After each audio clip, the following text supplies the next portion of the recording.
have another lovely bottle from the White Peak Distillery from the Wireworks brand. This is their Over Smoke expression, which was their second ever release. Vanya, thoughts on White Peak? Have you tried many of their Not releases actually, I'm before? very excited to. Okay, So tell me about it. It's like, where are they from? What are they doing? White Peak are friends of ours at Bevvy. We love what they do. We love them more than anything. But they produce a really great whiskey in Derbyshire, and as well as having a focus on producing a high quality spirit, they're very focused on producing a whiskey which is kind of it's made from Derbyshire as well as being made in Derbyshire. So they work with local breweries, and everything they do is just sort of to boost the region around them. So they've produced some really great expressions so far that we've really enjoyed. This one, as I say, was their second release. So White Peak are very fond of using STR casks, which stands for shaved, toasted and recharred. These ones have been through an extra step, where have been recharred over smoke. So that's Stross, I suppose. So yeah, STR casks with ROS stage on top.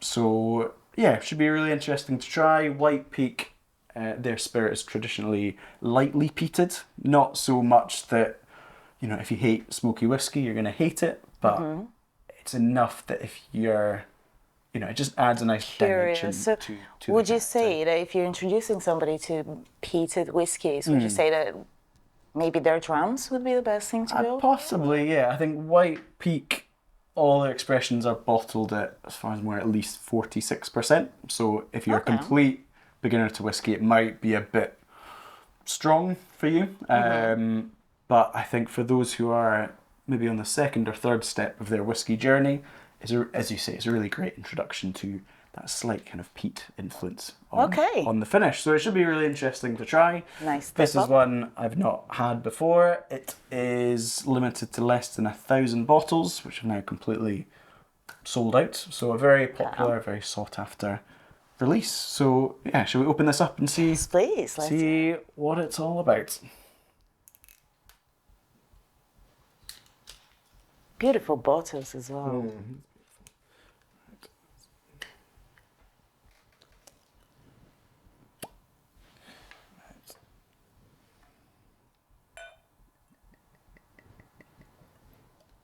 Thank you.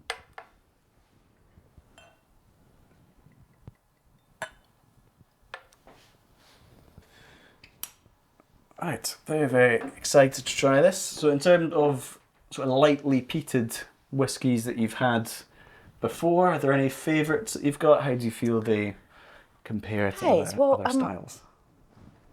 Hello. Well, I'm usually like a peated kind of gal. So lightly peated, I'll go towards islands, Auckland Islands, or maybe Highlands. And I'm a big fan. And I have to say, I've got a favourite drum that maybe I'm not supposed to say is my favourite, but it is a supermarket drum, which is lightly peated. And it's very budget friendly. Sure. Ardmore. Yeah, Ardmore's probably, it's got a fair whack of smoke to it. Yeah, noticeable. Not compared to Isla or... Oh no, obviously. But yeah, I think this one, compared to something like Ardmore or perhaps like Highland Park, for example, it's got a little bit of smoke to it. Do you feel much of the smoke is coming through on the nose? Not yet. Not yet. Just open it. So I'm guessing that it's going to open up. But again, as I said, I'm used to very smoky whiskies. So you just get a whiff of it at the end. But it's not intrusive. It's lovely. It's like it kind of comes in welcomed. You know, it's not. Sometimes a lot of people would say like, "Oh, I love peated whiskey because it hits me in the face." Yeah. But this is definitely kind of like sneaking in. Yeah, I've always found Wireworks is very sort of like refined whiskey. It's not. It doesn't shout from the rooftops. It just does its own thing, and at its own pace in its own way. And I think again this is another example of that. I'd probably be reluctant to say this is their smoky version because there is some smokiness, peatiness to it, but it's not a smoky whiskey, I don't think. It's just kind of got that extra dimension to it, to give it a bit more interest. So you've tried a lot then from Waterworks. Do you have a favourite dram, or do you have? I think I like their approach, because they've, just done a handful of expressions so far, and each time they've tried something new. They're not just doing, here's our, each release is perhaps a different casks. They've done a virgin oak cask. They've done, obviously, this over smoke expression. They've done a cask strength version as well, a few small batch releases. So I like that. I feel like I get the impression they're still finding their feet. Not that their releases are creating amazing stuff. Exactly, yeah. Right? Not that their releases are experimental and hit and miss. The quality is always there. And I know that if the quality wasn't good, they wouldn't bottle the whiskey. But I think for them at this stage, it's just about trying different things and seeing what works and seeing what different flavours work together, and obviously see what is popular with their fan base, I suppose, as well. So move on to a bit of tasting and see what flavours reveal themselves. Yeah, let's do it. Slange.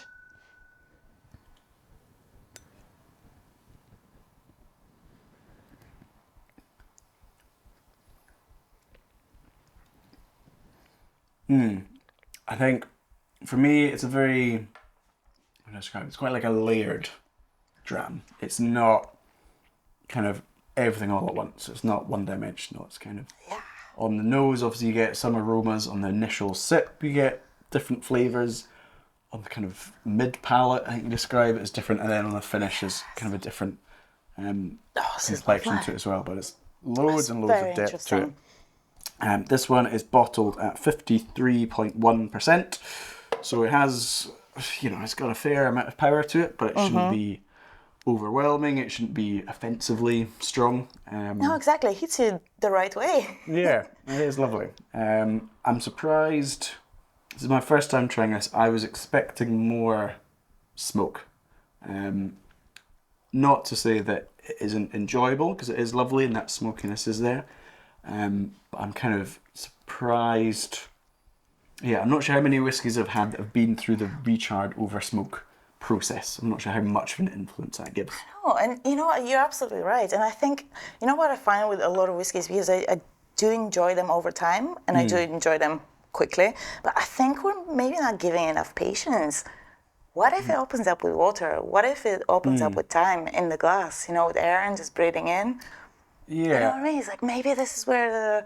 Yeah, I know. I've heard people talk about the neck pour of the whiskey. So when you open it in the first dram, it's often a bit kind of, not opened up properly. But I'd say on first sip, it's good. It's got loads of character to it. It's very fruity, but like you say, it's layered, because there's a lot coming up in the mouth, and then when you combine the nose with the mouth, it's completely different.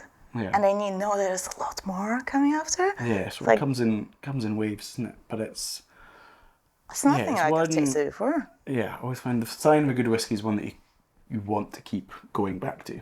There's some whiskies we take a sip and think, right, okay, I get it. Yeah, and that's I'll maybe have a sip in half an hour. Yeah. But this is, you want to explore it more, you want to understand it. Exactly, yeah. So it is, it's quite an intriguing one. Should we try it with a drop of water and see if it opens up? As we say, 53% is a decent strength, but it might change a little bit. So let's see. I think so. So having added a touch of water to it, do we feel that sort of smokiness, which perhaps we're wrong to be looking for? Do you feel that comes through any more? I actually think it's gone. It's gone. It's completely gone. Yeah, there's a little bit and now it's gone. I think adding water is always a useful experiment with the new whiskey.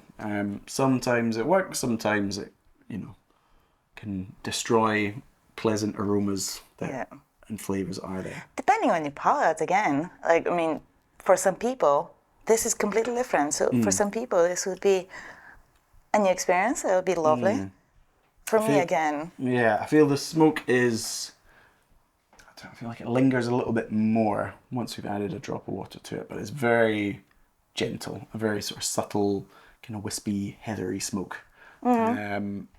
which is lovely. And I think for such a young whiskey to have those layers that we mentioned, to have that complexity, is a sign of Absolutely. a well-crafted spirit. It is beautiful. Oh, yeah. I see what you mean. Yeah, see, honestly, I would love to leave this in the glass just for 20 minutes, 30 minutes.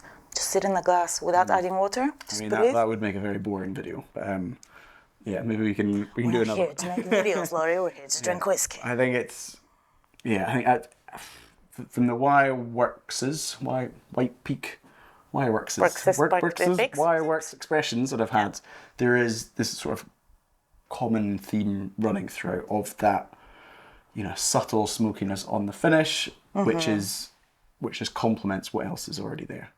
It doesn't dominate, it doesn't distract. It's just very nicely in proportion. And this obviously is no exception to that. So yeah, what would you say? Summary is layered. I would say summary, and you know what? I would even say that this would be something I get my girls over to try whiskey for the first time with this. Even at Don't want to say highball, but I might even say, well, Yeah. highball. Yeah, I think with water, it's different, Yeah. but it's still very enjoyable. It is very nice, and actually, the smoke is coming through more for me now. So I would say this is brilliant. There's just so much to explore, like you say. Yeah, a lovely drop and another success for Max and Claire at Wireworks. So yeah, well done, and yeah, Good look for forward them. to seeing what's in store. So for the do I. future. Thank you for introducing me to Pleasure. this. Right. Cheers.